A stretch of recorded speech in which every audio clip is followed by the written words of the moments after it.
Assalamualaikum warahmatullahi wabarakatuh. Perkenalkan saya Ajeng Aprilia Nurhikmah dengan NPM 201063 105126 kelas 3C Program Studi Pendidikan Matematika Fakultas Keguruan dan Ilmu Pendidikan Universitas Singapura Bangsa Karawang.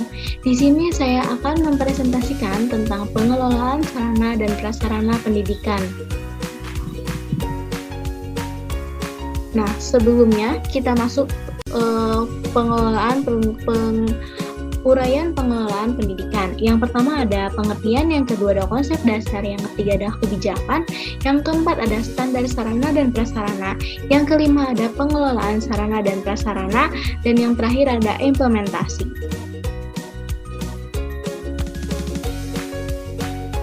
Nah, untuk pengertian sendiri, sarana dan prasarana adalah suatu fasilitas pendidikan untuk mendukung berjalannya proses pembelajaran peserta didik dan terwujudnya suatu penyelenggaraan pendidikan, baik fasilitas pendidikan yang dapat bergerak dan tidak dapat bergerak. Sarana lebih ditujukan untuk benda-benda yang bergerak seperti komputer dan mesin-mesin, sedangkan prasarana lebih ditujukan untuk benda-benda yang tidak bergerak seperti gedung, ruangan, dan tanah.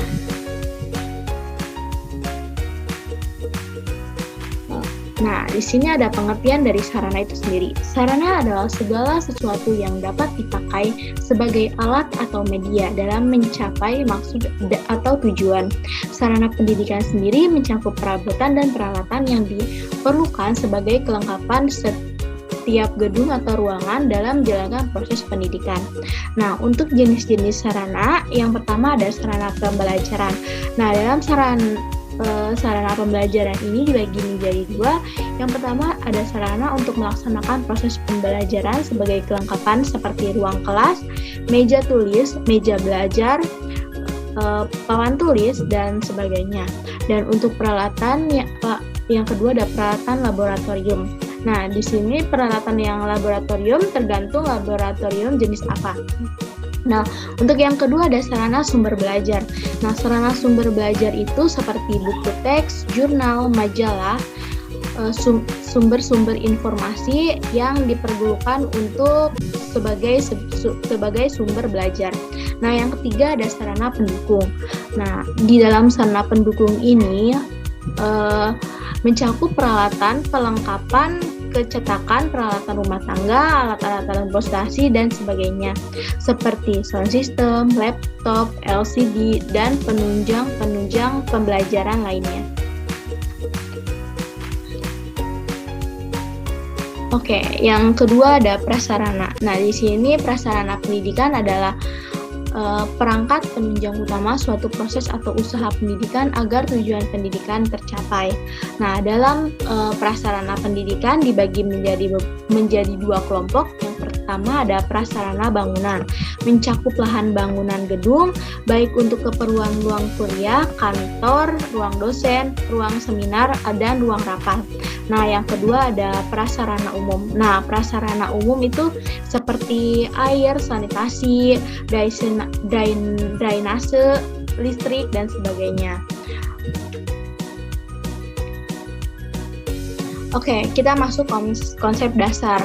Di sini ada tujuan pengelolaan sarana dan prasarana pendidikan adalah memberikan pelayanan secara profesional di bidang sarana dan prasarana pendidikan dalam rangka terselenggaranya proses pendidikan secara efektif dan efisien. Menurut Edward III dalam Zahra 2018 menyatakan ada 4 aspek penting dalam pengimplementasian suatu kebijakan agar berjalan secara efektif dan efisien. Yang pertama ada aspek komunikasi, yang kedua ada sumber daya, yang ketiga ada disposisi, dan yang terakhir ada struktur birokrasi. Nah,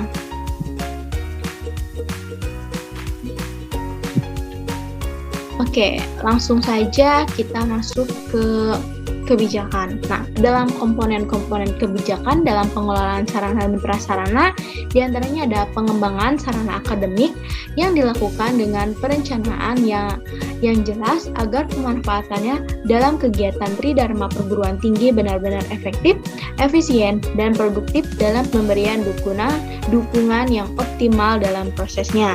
Yang kedua ada pengembangan sarana akademik berorientasi pada pengembangan laboratorium untuk praktikum, perpustakaan, bahan ajar, dan kebutuhan teknologi informasi dalam pembelajaran. Dan yang terakhir ada pengelolaan sarana dan prasarana dilakukan dengan sistem manajemen aset fisik.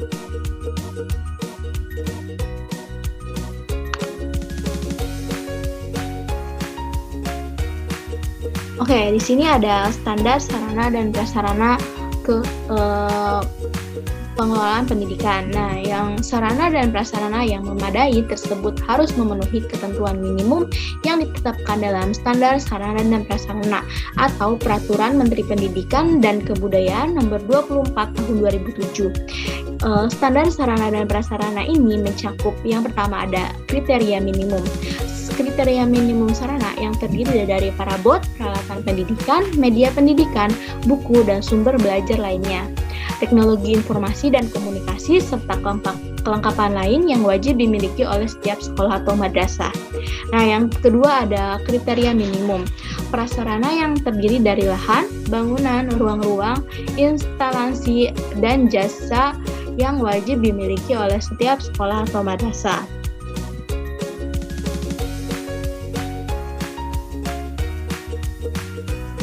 Oke, di sini ada pengelolaan sarana dan prasarana yang baik.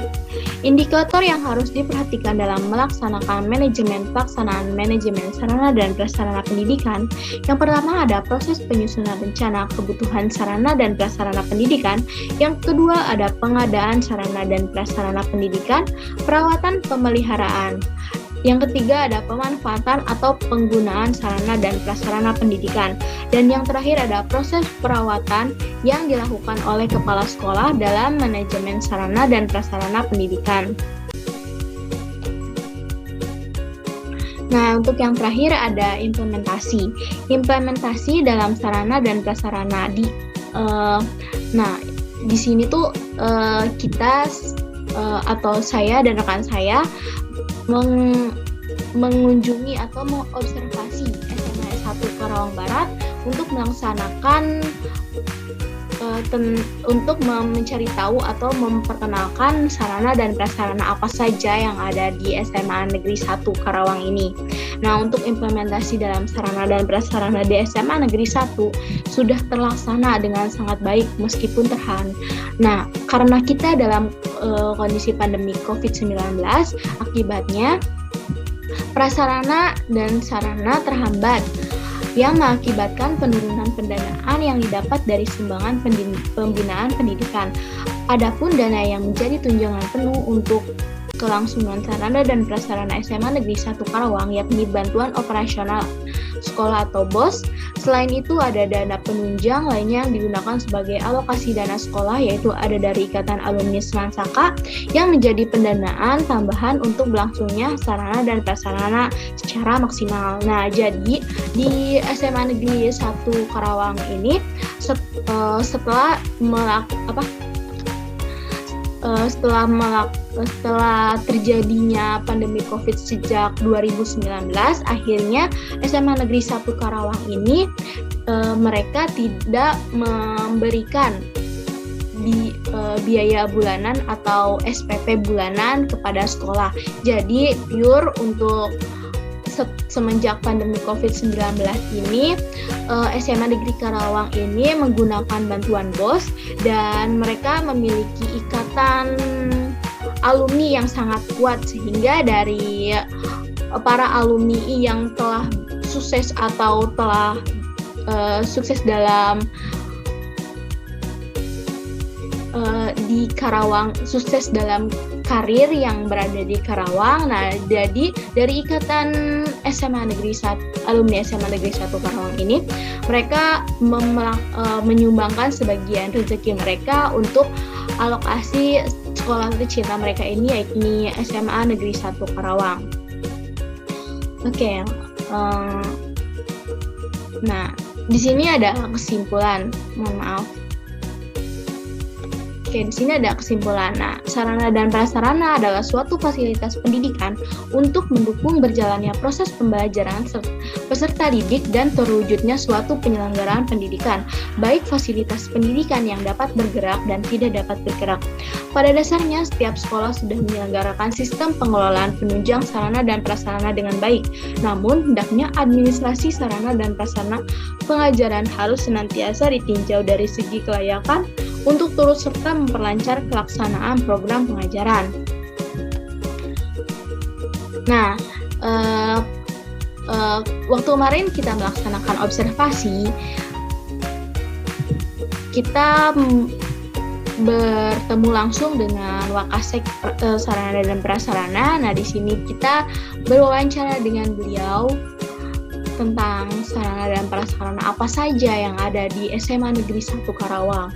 Nah, untuk yang lebih jelasnya mungkin kita ada di sebelah kiri ini ada nama sekolahnya yaitu SMA Negeri 1 Karawang dengan NPSN yaitu 20217786 dengan alamat Jalan Jenderal Ahmad Yani nomor 22, kode pos 41312, Kelurahan Nagasari, Kecamatan Karawang Barat, Kabupaten Karawang, Provinsi Jawa Barat.